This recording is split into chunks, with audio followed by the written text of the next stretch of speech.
Welcome back to Just Scrap Radio on BJPenn.com. I'm your host, Cole Shelton. Episode 121 is live ahead of UFC 288. First up, we're going to be joined by Matt Frevola to preview his fight against Drew Dober. This is a really fun fight. I think it should be on the main card.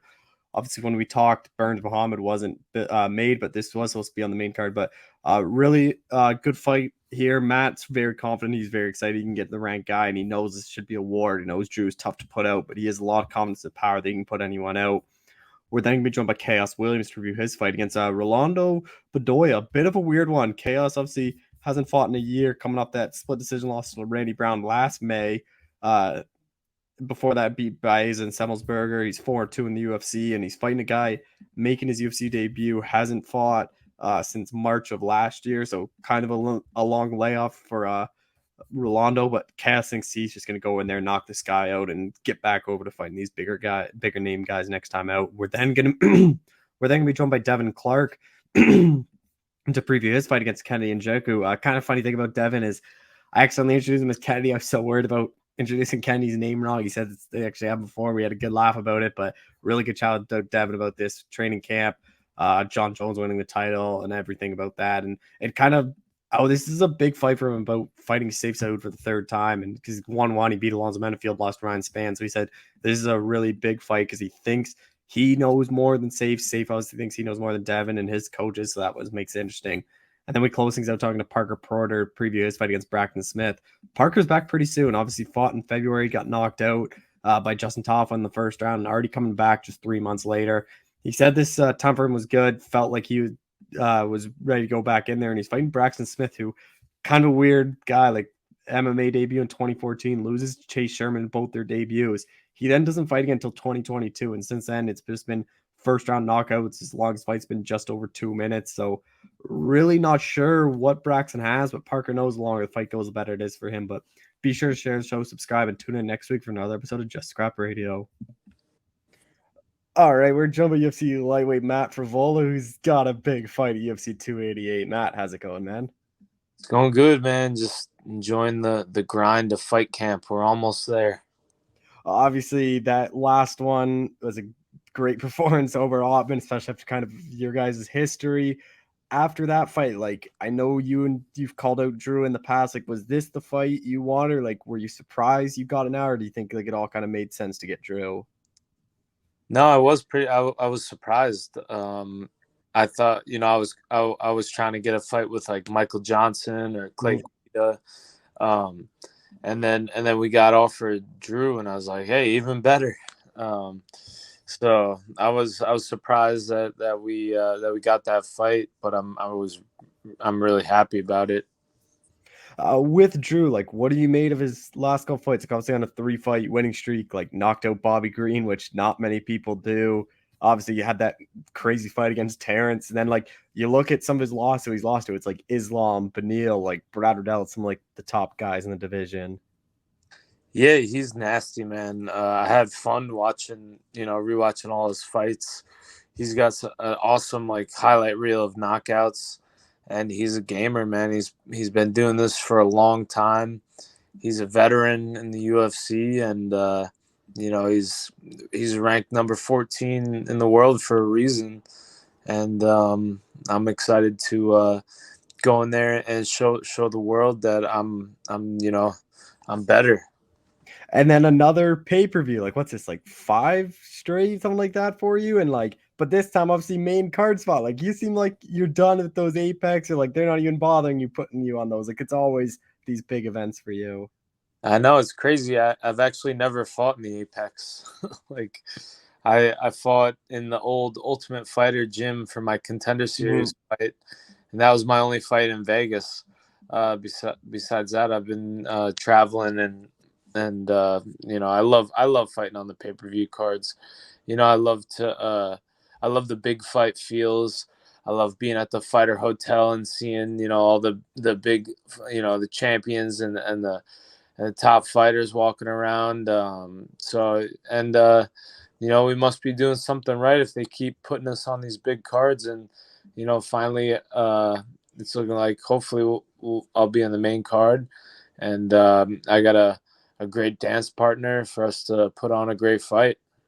Yeah, I think everything is kind of set now. Like, well, hopefully it seems like you guys are on the main card for now, which were you surprised though at the beginning they had you on the prelims? Because like this is the fight that I thought like is a pay-per-view opener and like kind of gets everyone fired up for like the next couple hours of the pay-per-view. Yeah, a little bit. I was hoping that we would like open up the main card, but I guess they threw like Kron Gracie up there because he's got that Gracie name. But even that last spot, that main event of the prelims is always a good spot. I fought there before. Um, so either I'm happy with the main card. The perks of being on the main card is like if there's a press conference, I get to go to that, which I've done, so that should be cool. And people got to pay to watch me fight. And then with this one, like with Drew, like obviously an incredible striker. Do you imagine it mostly stays standing, or do you think it might hit the mat at some point? I'm prepared for it all.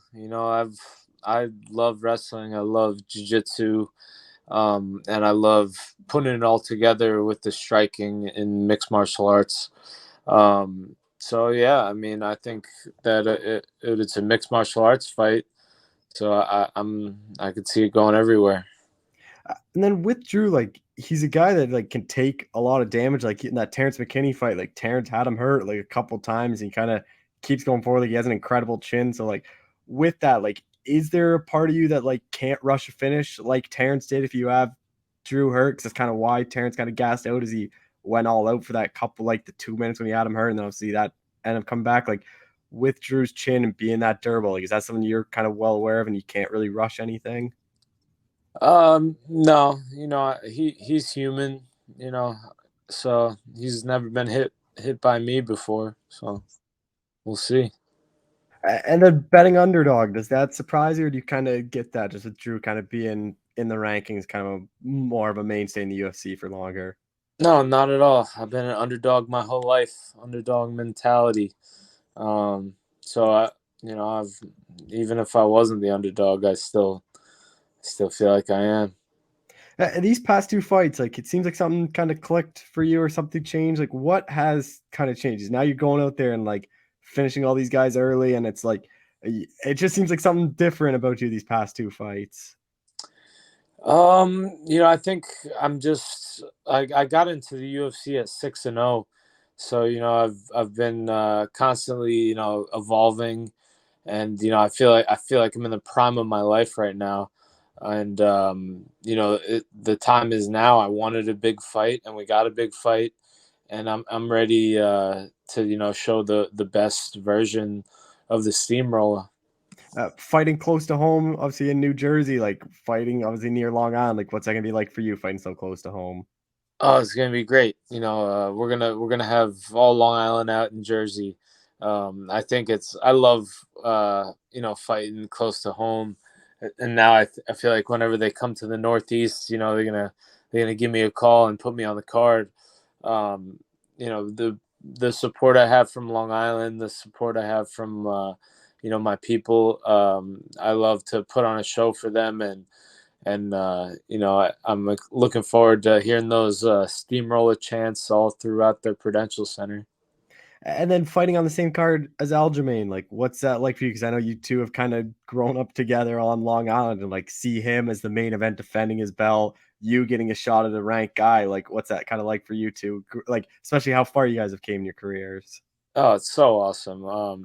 I I I was so pumped when I found out that I was fighting on the same card as him. Because Aljo's the man. He's the captain of our team.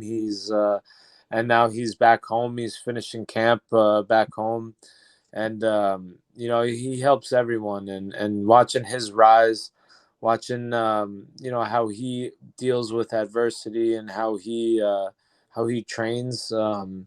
It's amazing, and that now that we're both on the same card, uh, it's going to be a fun night. I'm not sure if you've seen it, but like I've seen a lot of stuff when this fight got made that it's same thing as the last one where it's like, oh, Matt's gonna get knocked out early. Like, why do you think people like always just assume like it's not like you're like a chinny guy that just gets knocked out every fight? Like, obviously the Terrence one, like which is just kind of like a weird scenario. And then same thing with Polo Race, but like you fought heavy hitters like Jalen Turner, like Ottman, and took their best shots. Like, why do you think that is? Where everyone just kind of always seems to think like you're getting knocked out in every fight? Because they always count us out. Like I said, they always count us out, and we always prove them wrong and show them who we are. Underdog mentality again. Um, I was never the fastest, I was never the strongest, but I'm a gritty motherfucker, and I'm gonna go for it. So I'm not surprised, and I don't mind it. I like changing people's minds about me, and turning those haters into fans. How do you kind of see this one playing out? Because, like, to me, I think it's bonus money either way. It's either going to be a performance, or if it goes distance somehow, it's going to be like the fight of the night. Uh, yeah, I think it's gonna be an awesome fight. I'm prepared for everything, and I'm going in there for the finish. I just that's how I fight. It's the only way I know how to fight is constantly working for the finish, and that's what I plan on doing. With Drew, like, he's a guy that's never been knocked out. Like, all his stoppage losses are by submission. Like, is that something like you try to look to be like a little feather in your cap of being like that first guy knocked out, like being the first guy to beat Ottman, just kind of like having all these kind of things in your feather or in your cap? No, I don't really look at it that way, but I do. I know that he's human. I know he bleeds like I bleed. I know that he could get knocked out just like I could get knocked out. So, you know, I know that I know that it's possible, and I know that I could do it. And then Drew is obviously ranked 14th. So, like, what do you think a win does for you? Because you beat Drew, and like you're all of a sudden in the rankings and like fighting some like these well-known guys up at lightweight. Yeah, which is exactly what I want. The time is now. I'm in the prime of my life. I'm ready. I'm on a good win streak, and I want to keep that going all the way to the title. Do you think a main event could be next for you after this one, or would you rather just kind of stay on these pay-per-views and like get these big spotlights like this? No, I'd love a main event. I think it's only a matter of time, but first I gotta handle Drew, which I'm prepared to do, and then we'll see what goes from there. I'll just a couple more things. I'll see Marab got that big win over Peter Yan like what a month and a half ago. Like, what was that like for you to see? 'Cause he was another big underdog, and a lot of people weren't giving him much of a chance, and he dominated that fight, like won every single round. Unbelievable, man. It was literally he's like a cheat code. Like the Marab mentality. Dude just doesn't get tired. And it was unbelievable how he, beat Peter Yan. Nobody makes Yan look like that. But Marab shot 49 takedowns in one fight. It was like it doesn't even make sense. Like I remember I was doing some sparring like the next couple of days, and I was like, all right, I'm gonna see how many times I could shoot in this like sparring session, and I shot like 6 times and was like dog shit tired. It's like how does Marab do this? But hey, that's why he's the machine. He's the man, and it couldn't. I'm so happy for him. He's the most humble, coolest guy, and I'm lucky to call him a friend and a teammate.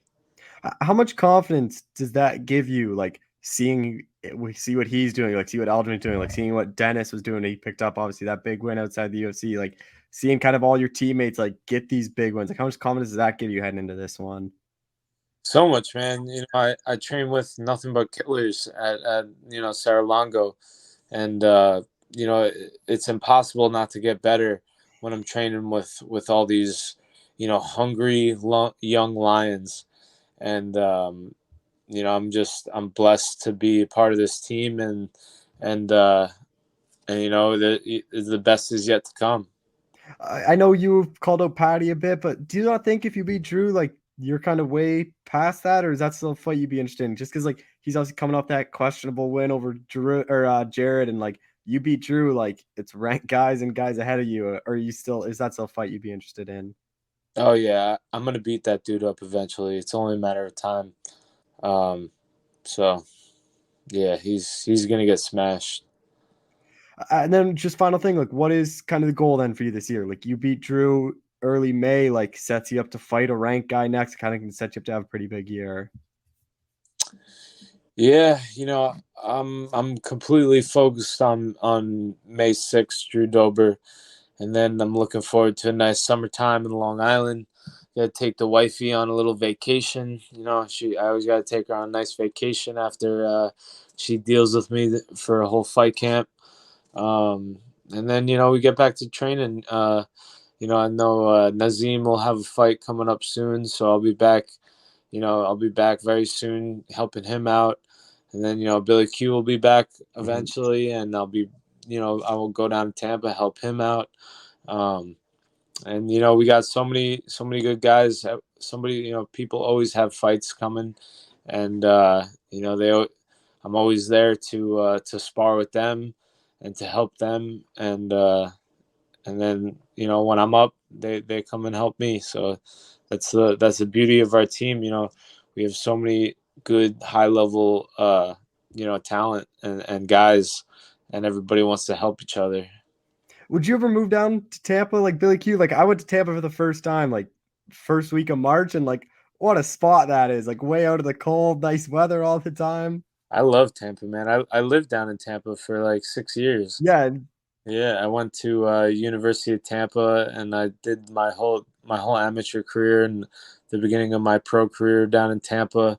But now me and my wife are back home in Long Island, and we got our families here. We got our house here, and I think I don't think we're moving, but I'll always be going down there. And I got my mom down there, so I'll always go down and see her, and go down there and beat up Billy Q a little bit.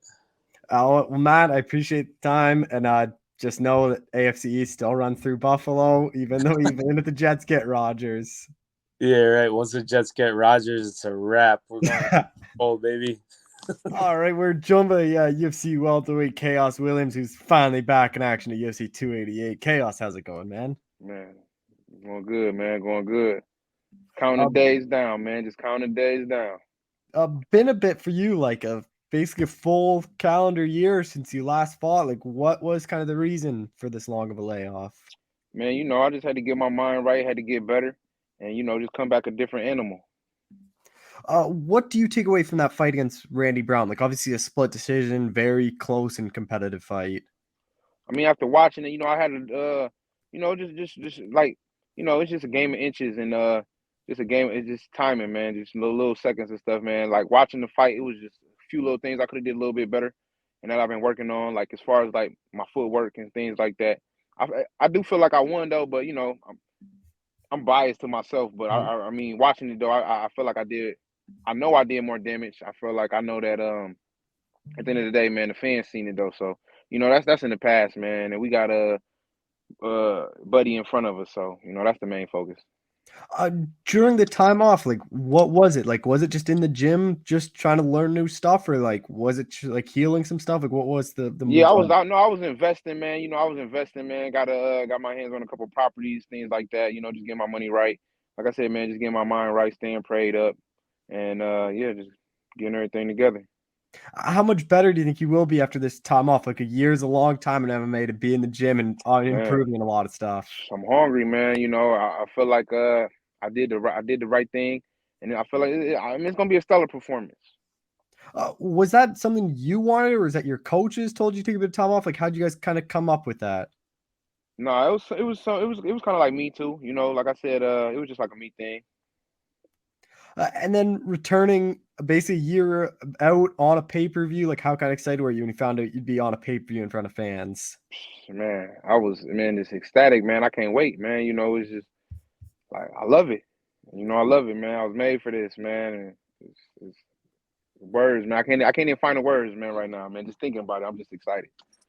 Not too far from home. Like obviously Michigan to New Jersey is a bit, but obviously, like, are you expecting a lot of friends and family to make it there then? Hell yeah. I mean, not like it would be if it was like in Ohio or Michigan or Mhm. nothing like that. But yeah, man, I got like a good couple handful of people, man. So nice amount. And then your opponent in Rolando Bedoya, like making his debut, like how kind of surprised were you to get a guy making his UFC debut? I mean, I was a little surprised, but at the same time, he got a good record. He come from a good gym, and he on a 10 fight win streak, so or 11 fight, something like that. But I was a little surprised, man. But I wasn't too surprised because you got to think like I made my debut against I've been in his shoes pretty much. Like I've Mhm. been in his shoes. I don't know how old he is, but I know he's a little younger than me. But like I've been in his shoes making my debut. I made my debut in the UFC on 2 week notice against a vet. And I'm not like a vet like the guy I fought, but like I'm still a vet now compared to him. So it's just the same thing, man. So I know how he coming. I know he gonna be confident, and I know he believing in himself. I know he training hard, and but it's not gonna be the same story as it was for me, for him. How familiar were you with him when he got the name, or did you have to kind of look him up? Yeah, I had to look him up. Man.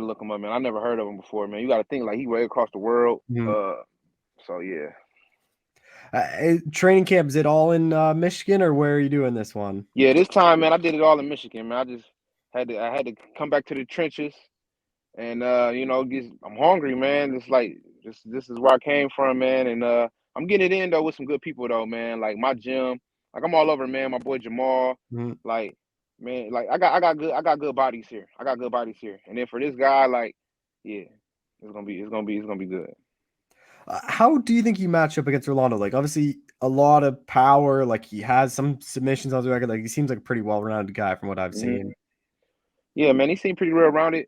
I mean, I feel like it's a perfect fight. I mean, wherever he want to go, we could take it there. And I just feel like wherever he want to go, like I'm gonna beat him everywhere. Plan A. What's your plan A? Like I know your plan A ain't to strike with me, so your plan A obviously gonna be trying to run away, maybe take me down or something. That's not gonna work. So once that don't work, now you go to plan B. You're gonna have to strike with me, and then when that don't work, now what you gonna do? So hey, it's gonna be a fun fight, and it's this is what I'm here to do. I'm here to put on for the fans, and hopefully get 3 checks that night. You've shown your power, especially early on in fights. Like, you don't take long to finish guys. So, do you expect him just to like be pretty cautious and like try to wrestle you and clinch you in that first round? Hell yeah, definitely, definitely. If I was his coaches, I would. I'd tell him, man, look, don't stand in front of this guy. But at the same time, it's his first UFC fight, and I know, like I said, with my mental, but we don't got the same mental. But with my mental, I went in there and I was like, man, I got to put on the show. I got to go and show everybody who I am. I'm a diamond in the rough. I was waiting to be buffed off and shown to the world. This is my moment. Now they about to see me, and here I am again. And hey, this is what we about to do. We about to go out here and have some fun. Uh, Coming off like a loss and then taking a year off, like you've said, you're hungry a couple times this interview. Like, how like kind of motivating is it like to kind of just right that wrong and like get back in the win column, kind of remind everyone how good you are? Man, it's everything, man. Because at the same time, like the fans they seen the fights and my fights and my losses, and I don't really take them as losses. It come with the game. So I just take them. I take the bitter with the glitter, and I just keep moving forward, man. Just keep getting better, and like they just lessons, man. They just lessons. How much do you learn from those? Like, because both your losses in the UFC were extremely close fights, like could have gone your way. Like, Hmm. how much do you learn from that of like just little minor changes you could have done to like get the judges on your side? I mean, that's what you said. Just the little minor things that I could have done. That's pretty much what I took from it. That's pretty much what I learned from it, and then watching it, like I'm my own biggest critic as well. So even when I do get a knockout, or if I do get a win, or however it goes, like I still look at my fight and I'm still judging myself. Like, okay, it's always room for improvement, and I never admire my work too long. And during the loss, I learned more through the loss. So like looking at those losses, like I said, as lessons though, it's like it's little stuff that I could have did, man. But that just come with the process, man. I just trust the process, and um, I can't wait. How much pressure is on you in this one? Like, obviously, just returning after a year and then fighting a newcomer, so like kind of Man, everyone expects ain't you no to pressure win. on me, man. Ain't never no pressure on me, man. Like coming from what I'm coming from, like just to be here, man. I just love this. It's no pressure, man. This is what I love to do. It ain't never no pressure on me. And if it was, like I said, I perform better under pressure. You feel me? So what they say, it make pressure bust pipes, but it also make diamonds. And like I'm that diamond, man. So like this is what I love to do, man. Like I'm about to go out here, fight in front of the fans, man. I get to put my hands on somebody legally, and potentially get 3 checks doing it. Like, it's never no pressure on me. Like, for real. Is there any thought of after that last fight of like, I can't really trust the judges, like I gotta put them out of there from now on? Man, that's how I always was from the jump, man. You know, it's like it be like that, but you just never know. Like in my mind, like coming up like on a region, like as an amateur to a pro on a regional scale, to fighting overseas, to fighting like in the UFC, like I got a high IQ, and people they really don't understand that. But like as I'm going towards the fight, like I'm a thinker, like I'm a calm fighter. I'll be thinking, and like I'm thinking, like, okay, it might be close, but he didn't do this, he didn't do that, or let me do this, let me do that. So like you just never know, you know. And then it's a lot of times, like even watching some of these fights that I've watched over the year, like it'd be a lot of times where if I was a judge, I think like he might have won it, he might have won it, or he might have got it, and it's going a opposite way, or you know, in certain cases, I ain't gonna name drop nobody, but like somebody might have like the numbers all in their favor and they still lose. So it's just like I don't know what to expect sometimes. You know, like in my one fight with Pierre, like the numbers was in my favor, but he took me down and he really didn't do nothing with the takedowns. The first takedown I got up. The second takedown, it was the last 30 seconds. So I guess the judges just remember that 30 seconds. I was pressuring him. My last fight I dropped him twice. And you know, he caught me with a little bit of little jabs, little stuff like that. Made it look good, you know, little antics and stuff like that. And like I was doing a lot of chasing, you know, but it was still close. And I was never on my back. Like he never really had like a straight up dominant position to end the fight. I felt like I had him in bigger danger than he had me, pretty much. So like I don't understand the judges sometimes. So yeah, man, it's like me going through these fights. Like I'm thinking, like if I feel like I'm down, it's like okay, I gotta go for him. I really gotta knock this dude out. If it's a close fight, it's like okay, you know, I'm a smart fighter. That's why I lead the fights, and you know, I don't be all super banged up because you know we a business as well. So you know, I don't ever try to get too injured or you know, I'll be trying to come right back. I'll be trying to come right back. So get right back in the gym. I don't like to take too much time off, but I definitely don't like it to go to the judges. I definitely want to get that statement, get that finish, and let people know I mean business. You mentioned a couple times in this interview you're looking for the 3 checks. So like, how do you kind of see it playing out then? Hey, if he stand in front of me, if he make a mistake, he got to pay, and he gonna get put out. And that's just simple and plain. I don't know how I'm gonna do it, but I'm gonna do it. If that's how I go, and that's how the 3 checks gonna go. Just 2 more things. Like, what is kind of the goal then for you this year? Like, say you do go out and knock out Rolando. Like, what? Like, I imagine it's probably to be pretty active after taking a year off. Hell yeah, man. That's really it, man. Just whoever they put in front of me, man. Just whoever they put in front of me, man. Just keep getting highlights. Just keep building my fan base up. Just keep writing history. And I say by the end of the year, have a top 15 fight. And then just final thing, what was it like for you to see Jamal Hill become the UFC champion? I know you guys kind of came up together. Like, hell yeah, man. I damn near brushed a tear, man. You know, I had to call him and everything, man. I was so hyped, man. It's just that's even more motivation. That's even more motivation because it's like, bro, like we done did this, we done talked about this time and time again, and we here, bro, like, and he did it. I'm just happy for him, man. Like it was just like, bro, like dreams really do come true. You gotta put that work in. You gotta put the work in, and believing in yourself is everything. You know, no matter who believe in you, as long as you believe in yourself and you put the work in, man, that's all that matters, man. And it's like he did it. Like you can't take that away from him. You know, like that's history right there. Like he always gonna be in the history books for, you know, being the UFC light heavyweight champion. And that's just that. Well, Khaos, I appreciate the time as always. Thank you so much for doing this again. Yeah, no problem. Thank you. All right, we're joined by UFC light heavyweight Kennedy Njoku, or Devin Clark, who's fighting Kennedy Njoku. I messed that up. I skipped over your name. No, it's all good. It's all good. We look alike, you know. I was so getting worried about pronouncing his name wrong that I just skipped over yours. But That's Devin, all right. how's it going, man? It's going good. Just got done with the little afternoon training session and about to chill for the rest of the day. relax, and we got sparring tomorrow. So, last hard week. So it's a real important week on a lot of levels. A big one is obviously out of the Apex in front of fans. Like, how exciting is that for you to be back in front of the fans? I guess it's exciting. It's more of like a challenge for me now, because last time I was in front of the fans, I totally got my ass whooped by that Russian dude. And so, but that was a good learning lesson, right? That was only 2 fights ago. So,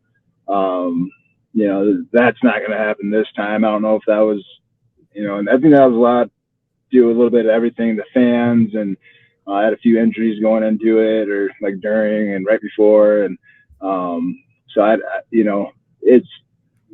it's going to be good. Now I'm excited to push myself in front of the crowd, get the reaction, especially after a big win, stuff like that. Get to talk to Joe Rogan. I'm sure he'll be there since it's a, pay-per-view, big card.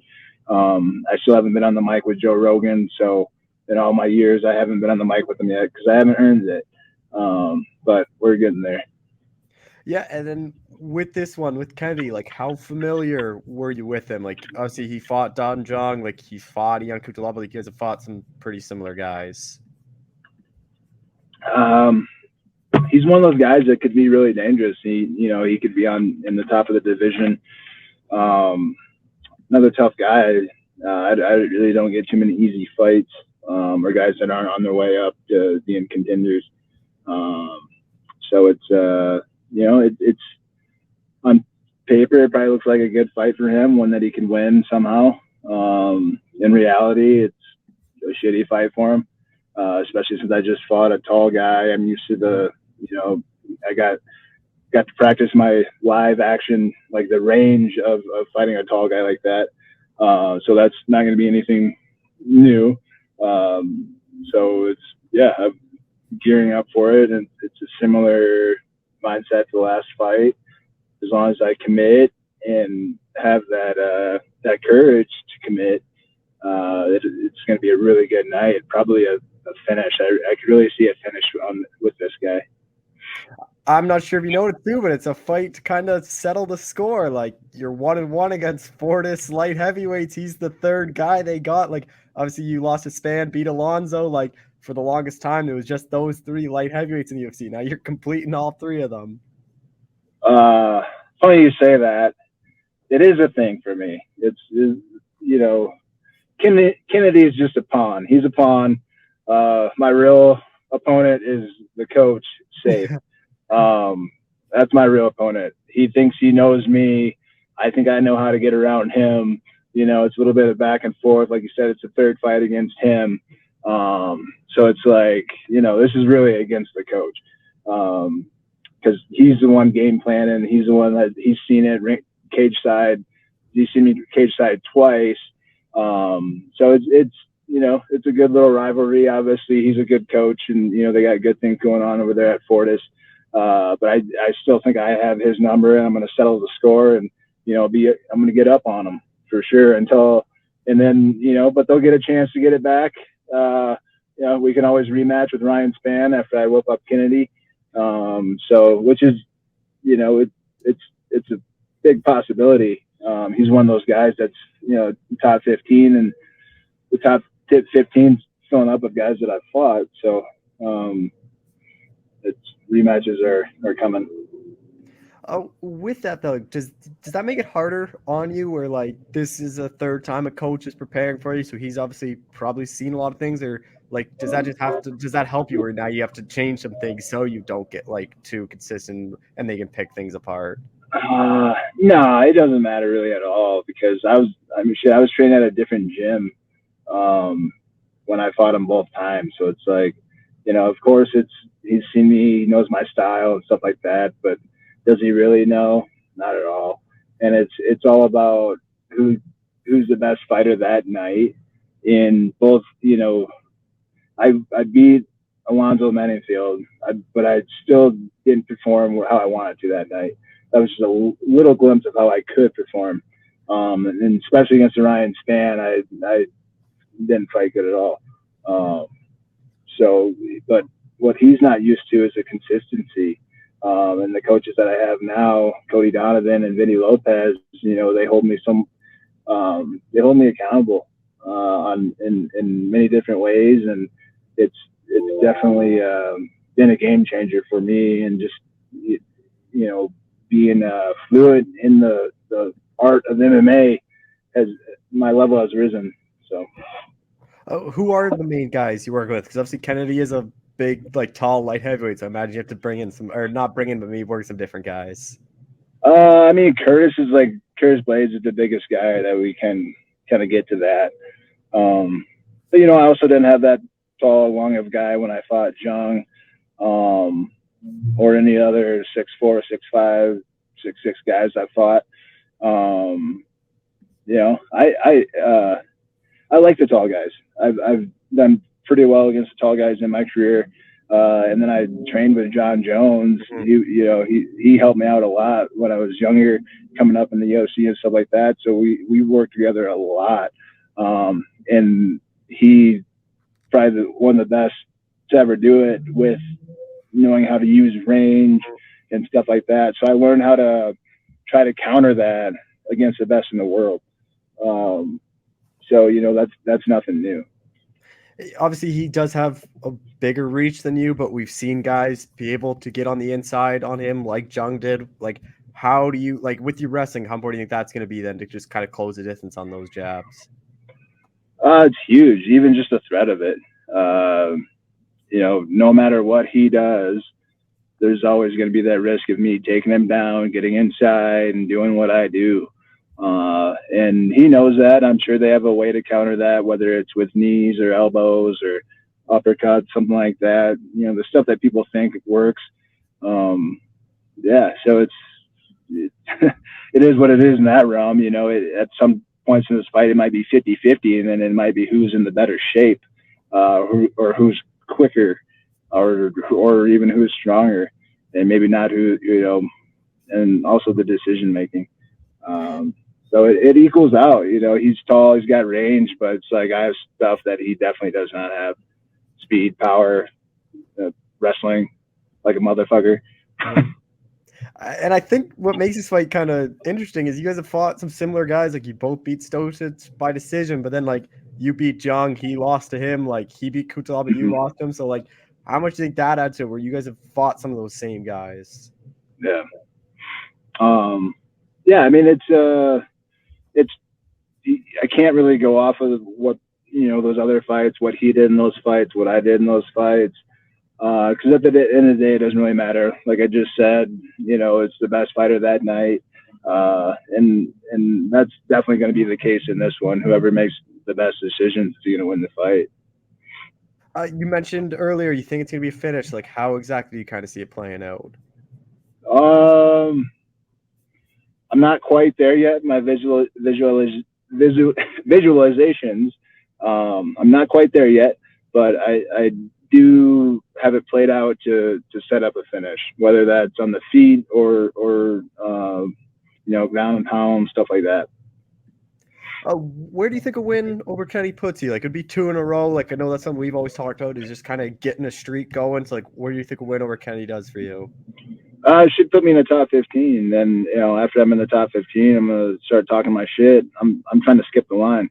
Obviously, I have to get through Kennedy first, but I think I've earned the right to call up these guys that are from 15 all the way to 4 or 5. I've fought these guys, and they got me that night, but these guys beat me years ago. And they were coming up. They knew they were going to be good. They put them against me. They ended up getting the win. But I looked good at in all those fights. I had some glimpses of looking good, and a good idea of how I could. If we tried those fights again, how I could win. So, especially with this new team and new style, new mentality, and my confidence, which is huge. It's definitely taken a turn for the better. Like you were just saying, how you fought a lot of those guys and had success. Like that Rakic fight, like I think still to this day, like you were the guy that's put Rakic into the most trouble. And like we obviously see what he has done. Like he's a guy that's I think is gonna fight for a belt in his career, maybe win one. So like, how much confidence does that kind of give you in these fights, and like fighting these guys so close and kind of seeing what they've gone on doing, being these like top 5, top 10 guys? It's huge because, like I said, when I fought them, I had half the skills that I have now and half the understanding that I have now. That was 3 or 4 years ago, I think, that I fought Rakic, and I still think that's the only time he almost got beat. And I think the only time that he actually went out for a second in the fight, and I was holding him up. I didn't know that. Otherwise, I would have let him drop. But, so it's like, it's huge confidence because, like I said, I have the skills now, and I have the drive and the confidence, and I'll fight any of them. Even Blachowicz. I know what's he, ranked 3 now or something? Yeah, something like that.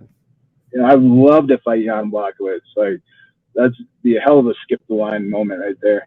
I know I can beat Jan. Yeah. And then I know obviously you and John don't train together anymore, but seeing him go out and win that heavyweight title, like what was that like? Because I think it was a big surprise how quickly he was able to do that. It was huge. I mean, I'm super proud of him. And no surprise there. He did what everybody didn't expect him to do. Like everybody else does in the heavyweight division, they fight heavyweights like a heavyweight. He didn't fight him like a heavyweight. He stood in the pocket, dared him to come forward. And once he got that takedown, he didn't just start trying to beat on him and knock him out. He used his mentality and choked him out, the easy choke that was there, in which a lot of guys do not have that ability and mental ability to fight a fight like that. Super hard. And then fighting at a normal time now. Like I know the last one was pretty late. Like I remember you didn't know until I told you that last time. So how big of a relief is that where you can fight at a normal time again? It kind of is what it is. I really didn't mind the late because, being the co-main event too, I think we went over to the venue at like 8:00 p.m. I think. Mm-hmm. So I was able to have a normal day and not have to think like, oh shit, I'm about to go fight I have to go over to the arena at 1:00 in the afternoon. That shortens your day. And you have to hurry up and eat breakfast, this and that, get a shakeout in. Like a lot of times you feel like you don't have enough time. You feel rushed. But this time, got my shakeout in, got a good breakfast. I was able to take a really good nap for like an hour or two, wake up, have another meal, and then relax, play video games, and then it was showtime. Just 2 more things. Is your dad still not going to be in the corner for this one, or are you bringing him back in? He's not in the corner. He'll be in attendance though. He'll be there. I'm gonna try to get him a seat up close so his fans can hear him. I know he's got a little cult following now. It really does. It's funny. I was walking out. I was doing my walkouts, at the Apex Center. I was walking out and I hear, "You gotta fight! You gotta fight!" And I look around for my dad, and it's not my dad. It's some little Asian dude that's picked up his lingo or his saying, I guess. So it's pretty cool to see everybody accept my dad and how he motivates people. I've seen a lot of comments about how, oh, I wish he was in my corner, or I wish he was my life coach, and this and that. Like, just someone to tell you to suck it up and fucking go. In which a lot of times we all need that sometimes. Mm-hmm. And, he still does that for me. He's just not cage side. I have one of my teammates coming in cage side, and last time that worked really good. I was able to get a really good workout in, warm up in, and then like all week we were able to do the same shakeout, the same thing, the same anticipation. So it worked. It was flawless. When we got to fight night, it was automatic. What we were going to do was automatic, and it felt really good. And just final thing, what is kind of the goal then for you this year? Like, already started out 1-0, like could go 2-0, and like in May, like kind of sets you up to have a pretty active and big year. Win this one and we'll see. I'm not trying to make too many plans, but I do have some stuff scheduled with the family in the fall, so in October. So I'm not going to be fighting in October for sure. And hopefully, and we're trying to redo our landscaping at the house, so hopefully I have all summer off too. But with that being said, you never know. You never know. They offer me a good fight and enough money. It's my job at the end of the day. I love spending time with my family, but it might be one of those years where I'm not around much, but it could that's those years that set you up for success business wise. But like I said, obviously we'll see how it goes. Get through this fight, beat this guy, and then we have some options, But I do want to take some time off and spend with the family. It'll be almost 6 months away from them, or 5 months away from them, I guess, with the back-to-back fights I've had. So. Well, Devin, I appreciate the time. Thank you so much for doing this again. Yeah, not a problem at all. Thank you. All right, we're joined by UFC heavyweight Parker Porter, who's back and actually at UFC 288. Parker, how's it going, man? I'm good, man. How you doing? I'm doing well. This is a bit earlier than I thought we'd be seeing you after the last one. Was this a quicker turnaround than what you expected after that last fight? So I was hoping to get back in here right around this time. And then after talking with my manager and stuff and putting everything together, we were like, hey, UFC is supposed to be coming to Boston in August. Maybe that's what we look to try and get on that as close to a hometown fight as possible. And then about a week and a half ago, we got the call like, hey, you want to, jump on this May 6th card in New Jersey and see how that works for you? And I was like, absolutely, let's do it. Your last fight, what do you take away from that one? I made a mistake. And he was able to capitalize on it. And that was the only thing that he needed to seal the deal and lock away a win for himself. It was a good shot. Dude hits like a freaking freight train, and it was precise. It was right on the money. And then your opponent, Braxton Smith, how familiar were you with him? Because he's pretty weird record where he fought Chase Sherman in his debut, lost, then he took 6-7 years off, something like that, or maybe even a bit longer, and then he's been rolling the win since then. But what do you kind of make it? How familiar were you with him? I didn't even know his name before I got the call, and then come to find out this is going to be his debut fight, and doing my research on him, and he looks like he's been on a tear lately since he came back. So yeah, I think it's going to be a good time. We're gonna have some fun in New Jersey on May 6th, and I'm going to show everybody the work that I've been doing as well since the last fight.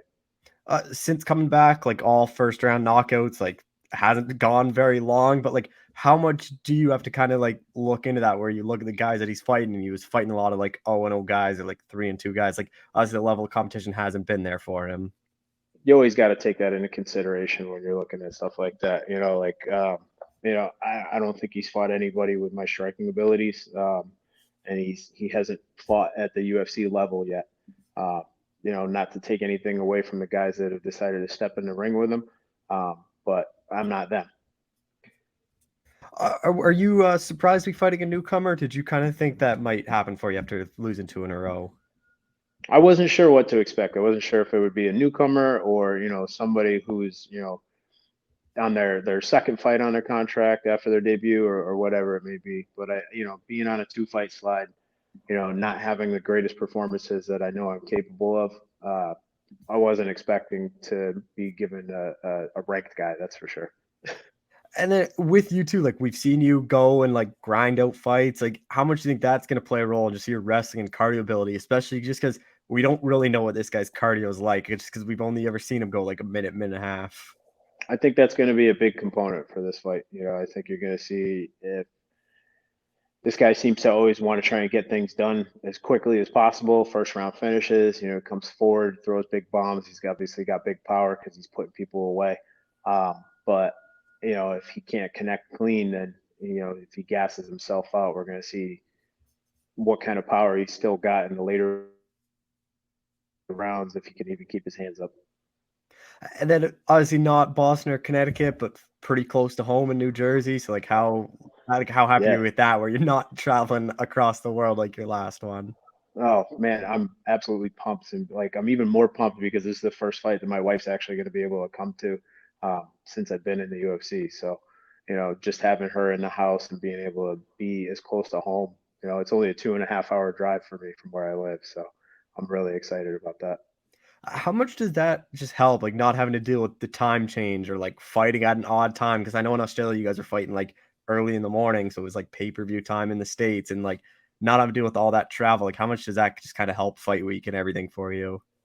Not dealing with the travel is the nicest thing about it. The time change has never really been too impactful because it's always been Vegas for all my fights in the UFC. It's everything's been at the Apex Center, so it's only a 3-hour time difference, which really isn't hard to adjust to.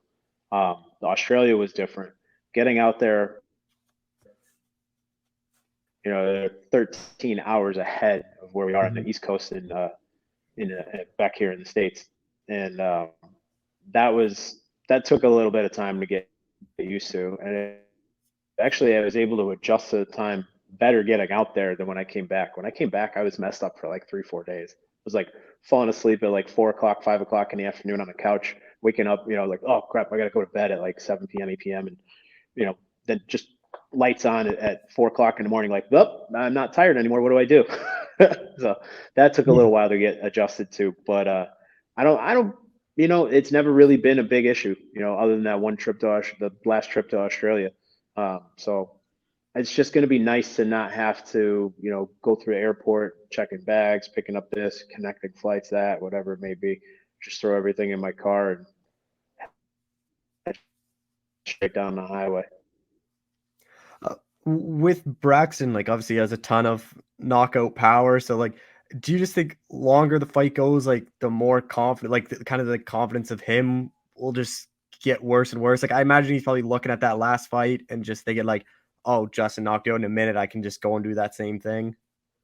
Yeah, I'm sure he's going to be thinking that. I'm sure a lot of people are thinking that if I come across their radar, it happens, man. Sometimes there's like no rhyme or reason. Obviously, we've seen in my previous fights that I can take a punch. It's not, I'm not just some like one shot knockout kind of guy all the time, but, Tafa had that big power when he put it right on the button, and that was all he needed. So, I think everybody's going to be looking to test my chin from here forward, but, I'm not going to give him a chance.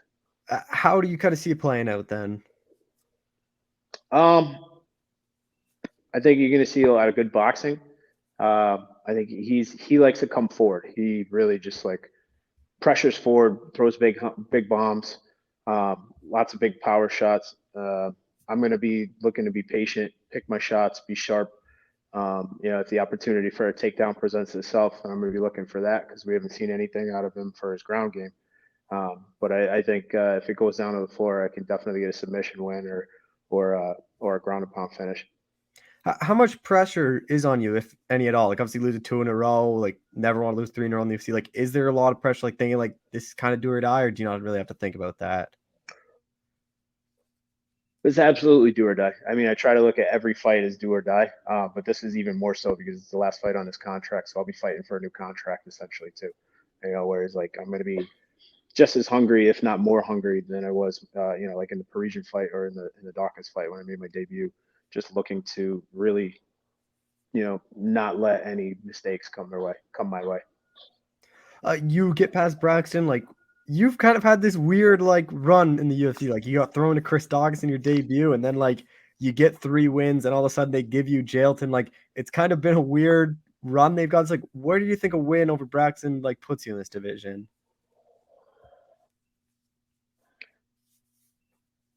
I think it puts me like more securely in the lower rankings of the heavyweight division. Like over him. I think he's actually ranked now. Mm-hmm. And a guy like Dawkins, he went on his tear, but he's also been on his slide now. And I heard he's actually going to be dropping down to light heavyweight for his next fight. I don't know.